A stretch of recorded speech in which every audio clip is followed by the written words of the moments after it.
How y'all feeling about the change of the guard for Alabama, bro? How y'all feeling about that? First of all, shout out Nick Saban, Shout out Saban. the greatest. Mm.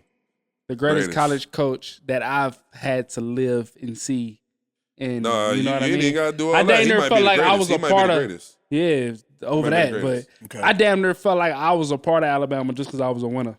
Yeah, everybody felt like that. Yeah, like when you see Alabama, you felt like you damn near was a part of Alabama. And from what I've known, from Tony Brown to Ronnie to all the Alabama guys, R. Kelly to all the Ryan Kelly, I ain't gonna call that. I boy was Kelly. gonna say R. Kelly. But yeah, but to all the guys, that's played for Bama, like it's stamped.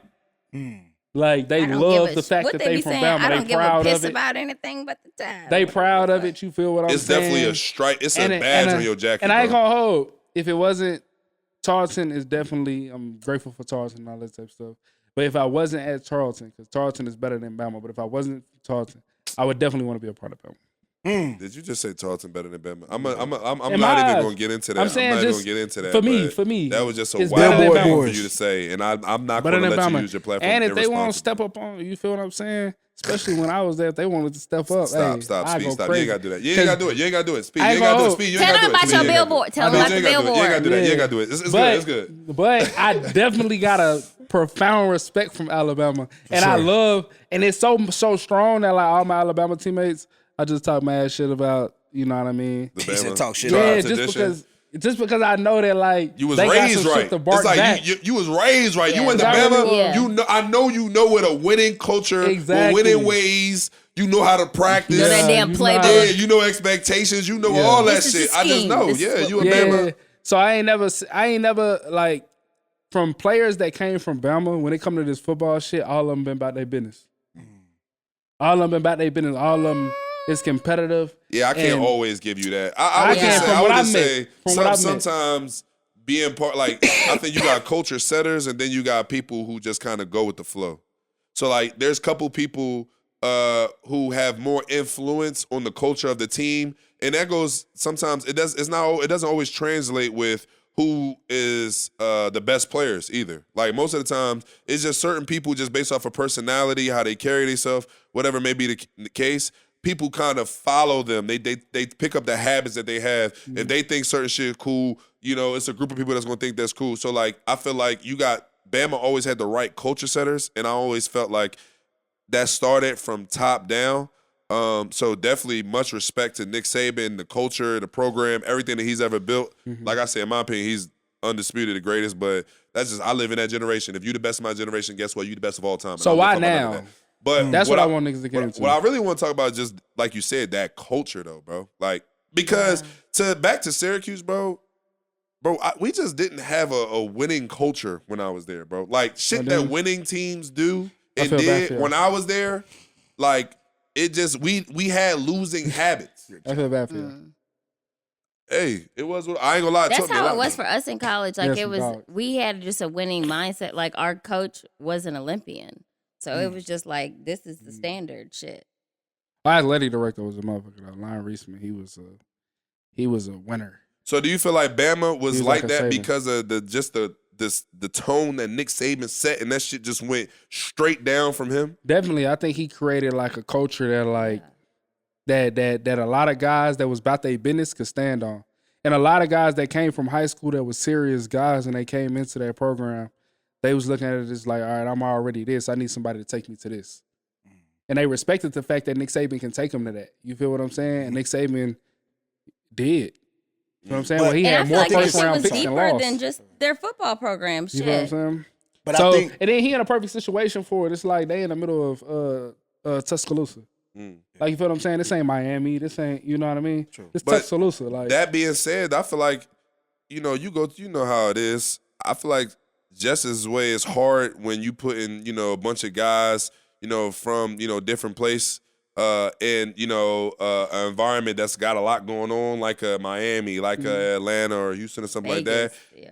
it can be just as dangerous when you put them in a town like Tuscaloosa when there's nothing going on There's a whole and they lot of get shit to bored get and they into. get into a whole bunch of dumbass shit. Yeah, Just but because they ain't got nothing else to do for But real, some for real. dumbass But now- shit. You can't stop them from having downtime. But now Nick Saban then built a championship culture that like this is the downtime. Like our downtime is make sure we win a championship. It's not necessarily school. It's not necessarily, you know what I mean? Even though that's part of winning a championship, like making sure you're eligible or whatever like that, and you know, being a part of like something greater than yourself. And that's just what it was. All those guys felt like they wasn't bigger than the program because you had Julio, you had Guys for Derrick days, Henry. yeah. Like, you know what I mean? These guys that's like elite Mark guys in Ingram. the NFL. Like, you know what I mean? Not Diggs. Trayvon went there. Yeah. Trayvon. But I'm Like, talking you feel about what I'm saying? Minka. wide So receiver now you for got the a whole Eagles. bunch of guys that's these Devontae elite A Smith. whole talents. like Smitty. NFL pipeline. You got a whole bunch of guys that's Tua. these elite talents that's like, I ain't even better than the coach. Yeah.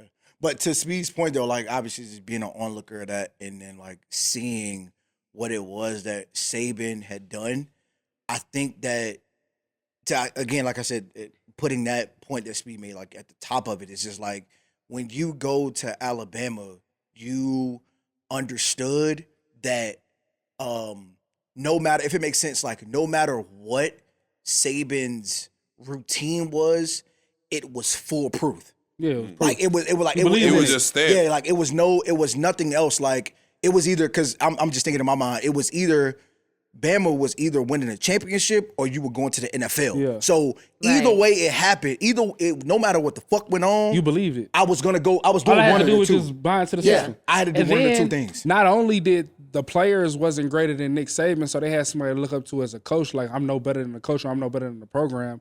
Nick Saban looked at it as like Belichick was his mentor, and I'm damn sure like I'm no bigger than Belichick. That's what You I feel was what gonna I'm say. saying? Who is that in the So NFL? like I feel like Alabama taught us that it's actually a lot of growth in something being bigger than you. And always working towards something higher. Like you heard like Alabama players have the receiver talk, but it's like, who the best receiver to come? Some of them be like, man, it was Calvin Ridley.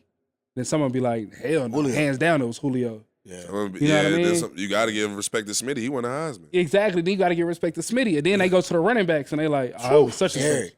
It was Derek. Bo Scarborough had a run too. We ain't Josh gonna do that. Jacobs. Eddie Lacy had a run too. Now we ain't gonna do that. So you feel what I'm saying? It's Brian so Love every time we crazy. bring it to But you know what I don't understand is what's wild is how come Take okay a shot so every time we bring it to Packers. you think about college like the dynasty like the Saban had like how come that doesn't translate? Does that translate to the league? Well, It's bigger let me say this too, just to finish up with this Bama point or this college point.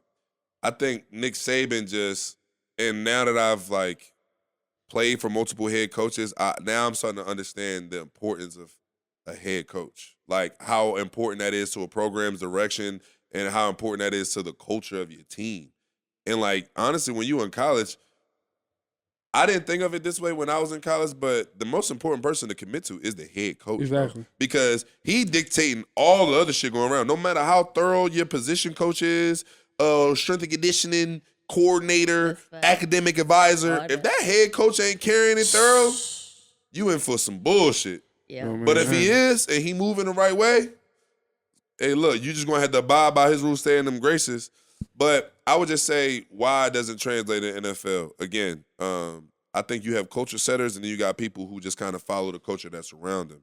Bama culture is so strong, and I think Saban did a great job of creating leaders. Like I feel like most coaches and most programs take advantage of the leaders that come through, and that's why they have to ride the wave and their cultures change so much because there's a lot of leaders and they lead in different ways and they have different, motivations and stuff like that. Saban did a great job. All right, I'm going to take Minka from Jersey, and he's a great player and a strong personality and a great leader, and I'm going to mold him and help promote that to being something that's dynamic and that's going to transcend all the guys from Texas, all the guys from Cali, all these guys from Alabama, and he's going to be able to really lead in these different ways. A lot of people don't do that.